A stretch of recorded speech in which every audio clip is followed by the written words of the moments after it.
ഇപ്പം നമ്മൾ റംലാനെ കുറിച്ച് പറയുന്നു.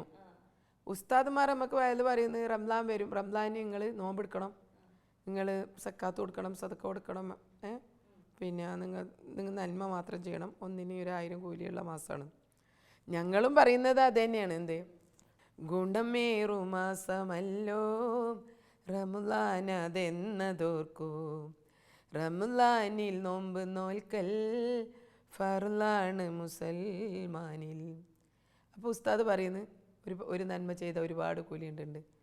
ഒരു നന്മ ചെയ്തിടുമ്പോൾ 1000 ഗുണങ്ങൾ കൈവന്നിടുന്നതോർക്കൂ, ഹൈറായ മാസം റമളാൻ, ഹൈറായ മാസം റമളാൻ.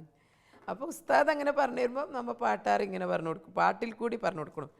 രണ്ടാമതെന്ന് വെച്ച് കഴിഞ്ഞാൽ നമുക്ക് ഈ പാട്ടിലൊരു സംഗീതമുണ്ട്.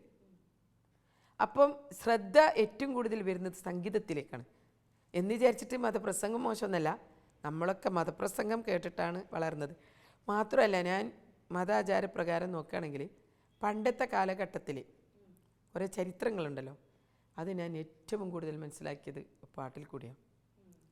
പാടി ബിലാൽ എന്ന പൂങ്കുയിലെ പണ്ട് പാവനദീനിൻ തേനീശയിലെ ബിലാൽ റളിയല്ലാഹു അനുഭവിച്ച ചരിത്ര സംഭവമായ കഥകൾ. ഇപ്പോൾ ബിലാൽ റളിയല്ലാഹു എന്തൊക്കെ അനുഭവിച്ചിട്ടുണ്ട് അതൊക്കെ ഞാൻ കണ്ടത് പാട്ടിൽ കൂടിയാണ്. അതുപോലെ തന്നെ ആയിഷ ബീബി റളിയല്ലാഹുവിന് അപവാദങ്ങളുണ്ടായത് സൂറത്ത് നൂറിലുണ്ട്, ഖുർആനിൽ തന്നെ ഉണ്ട്.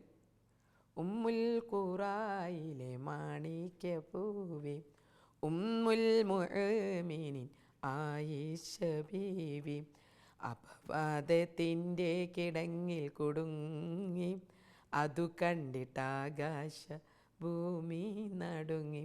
അപ്പോൾ അത് ആയിഷ ബീബി റളിയല്ലാഹുവിന് ഒരു കാലം അപവാദങ്ങളുണ്ടായിരുന്നു. ഇന്ന് നമ്മൾ ഈ അനുഭവിക്കുന്ന അപവാദങ്ങളും ചിലപ്പോൾ നമുക്ക് ഒരു ഇതാവാൻ വേണ്ടിയിട്ട് അന്ന് അള്ളാഹു ഇറക്കിയതായിരിക്കാം. അപ്പോൾ ഒരുപാട് ഈ പാട്ടിൽ തന്നെ ഒരുപാട് ചരിത്ര സംഭവമായ കഥകളുണ്ട്.